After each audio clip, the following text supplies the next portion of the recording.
La revue de presse, une fois encore, avec Kodjovi Amitano, qui a fait l'exercice de la collecte des données pour nous, une donnée qui nous fera aller à la une d'un certain nombre de journaux, et ceux qui ne nous atterrissent pas tous les jours, mais avec toujours un grand absent, n'est-ce pas, Kodjovi Amitano? Oui, la Nouvelle Tribune n'est pas toujours au rendez-vous.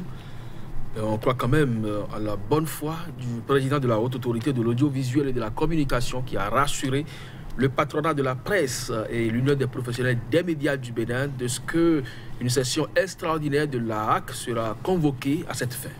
Tout à fait. Et il y avait dans le lot quelques corps diplomatiques, on peut dire, qui ont tapé aussi à sa porte pour savoir un peu ce qu'il en est. Ça nous manque. Bonitessi toujours à l'écoute. On croise les doigts pour que la réponse qui s'impose suive Kodjovi Amitano. Alors, avec nos confrères aujourd'hui, qu'est-ce qu'il fait? L'essentiel de la une. La loi électorale, actuellement en étude, donc, qui a fait objet donc, du panel des personnalités de la République tout dernièrement. Ça préoccupe plus d'un. La révision de la Constitution également s'invite à travers donc, ce projet qui est en étude donc, à l'Assemblée nationale. C'est entre autres cela, sans oublier que la Cour Jogbenou fait désormais exception donc, au principe de son fonctionnement habituel. Elle ouvre grandement ses portes aux médias. On se demande si c'est vraiment le show médiatique qui a commencé, si ce qui est depuis toujours considéré comme le couvent est ouvert à tout le monde. Donc, peut-être que, en tout cas, les jours à venir, vous l'avez dit hier, nous édifierons davantage sur le fonctionnement réel de cette institution. Mais toujours est-il que Jogbenou parle encore de lui ce matin. Oui, toujours. Et encore. Et pendant, sans doute, tout le monde a.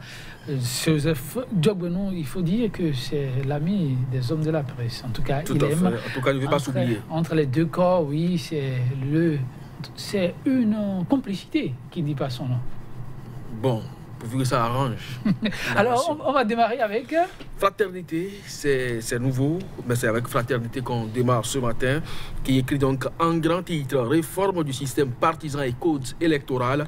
La révision de la Constitution s'impose. Les innovations de la nouvelle mouture. Alors, organisation des élections générales en 2026, institutionnalisation de la Cour des comptes et puis représentativité des femmes à l'Assemblée nationale. Place au débat sur la révision en juillet prochain, et puis direction des examens et concours de l'enseignement secondaire, plusieurs limogeages à 3 semaines du BEPC, et puis le gouvernement envisage une administration de journée continue. La dépêche, instauration des audiences publiques par les membres de la 6e mandature de la Cour constitutionnelle.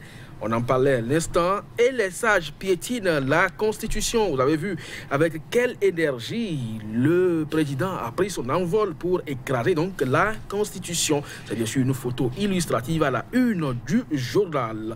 Pour une exécution donc de la décision DCC 72-226-62, condamnation aux frais symboliques à l'encontre de maître Adrien Mbedi, le nouvel observateur vie des institutions. Jogbenou pour diriger ou pour réformer la Cour constitutionnelle. Réforme horaire dans l'administration publique, le choix entre journée continue ou horaire aménagé, et puis dossier grossesse en milieu scolaire, lettre ouverte au ministre des Affaires sociales et de l'enseignement secondaire. Le quotidien indépendant, de graves révélations donc à la une du journal. Vous aurez donc le temps de le constater de vous-même, mais je passe donc à l'adoption du rapport d'exécution du PIP 2017 en Conseil des ministres hier. Les résultats du gouvernement globalement satisfaisants. Joël Tondi, alors matin libre, audience publique ce jour à la haute juridiction. La Cour, désormais, un lieu de show médiatique, s'interroge le journal. Et puis programme de salubrité des plages. Un autre scandale en vue chez Tonato. C'est le ministre du cadre de vie et du développement.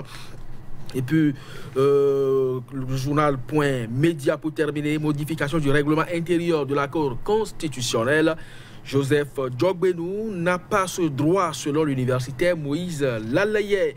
Exécution du PIP 2017, eh bien, un élogieux bilan est difficilement perceptible. Et puis, élection du président d'un président donc pour la Haute Cour de justice. Rendez-vous pris pour le 25 juin. Et puis, examen blanc départemental du BEPC, fuite massive des épreuves dans le département de l'Ouémé, les évaluations suspendues par la direction départementale de l'enseignement secondaire, de la formation technique et professionnelle. Nous allons rester avec Point Média, exécution du PIB en Conseil des ministres. Eh bien, le point a été fait, mais Point Média, lui, fait d'autres analyses, parle d'un bilan élogieux, mais difficilement perceptible. Oui, Joël Itondi, ça dit, il suffit donc de lire le Conseil des ministres à travers donc ce point consacré donc à l'exécution du programme d'investissement privé 2017 pour constater que dans le pays, il n'y a aucun programme qui soit lancé sur les 282 quelques là, 91, je ne sais plus trop, qui soit pas au moins à un taux d'exécution de 25%. Alors, le journal a promené un peu peut-être ses stylos dans les lignes et les colonnes de la nation et a réalisé que en réalité, on ne constate rien. Rien qui soit véritablement de cette exécution dont parle le gouvernement. Il y a un autre journal, je ne sais pas si c'est l'Afrique en marche, qui se demande mais où sont finalement les hôpitaux, où sont les centres de santé, où sont les écoles, où sont les points d'eau. C'est autant donc de programmes en vue dont on nous parle, des programmes exécutés déjà à 100%, 70% pour d'autres, 50% pour les autres, et les moins exécutés sont à un taux d'exécution donc de 25%, mais puisque les citoyens peinent à réaliser l'effectivité de ces infrastructures, de ces ouvrages, eh bien, le journal est en droit de se demander où se trouvent véritablement les programmes exécutés donc à cet taux. Et c'est là le titre difficilement perceptible, souvent un programme à un bilan très élogieux. Oui, il y a de quoi, c'est un sujet qui suscite réflexion et qui mérite analyse. Fraternité à présent, réforme du système partisan et code électoral à sa une. Fraternité placade, la révision de la Constitution s'impose. Avec quelques traits, les innovations de la nouvelle monture. Organisation des élections générales que je viens à maintenant en 2026.